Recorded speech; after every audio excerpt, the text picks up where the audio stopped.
Horas. Assalamualaikum warahmatullahi wabarakatuh.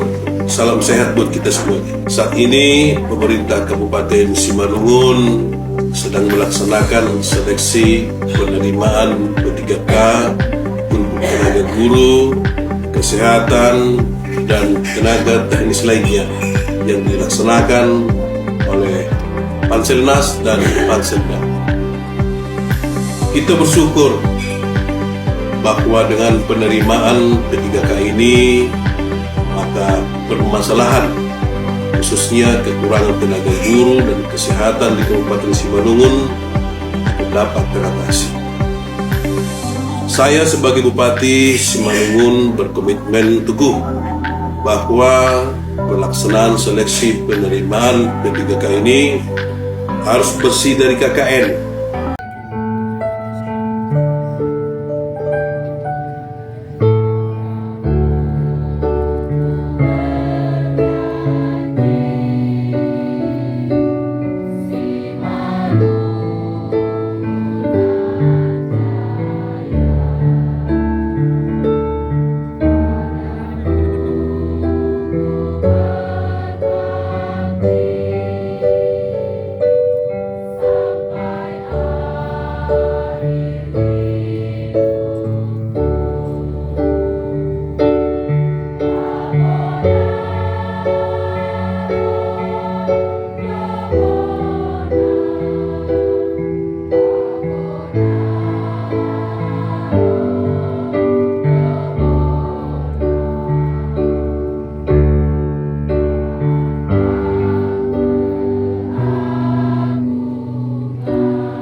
Thank you.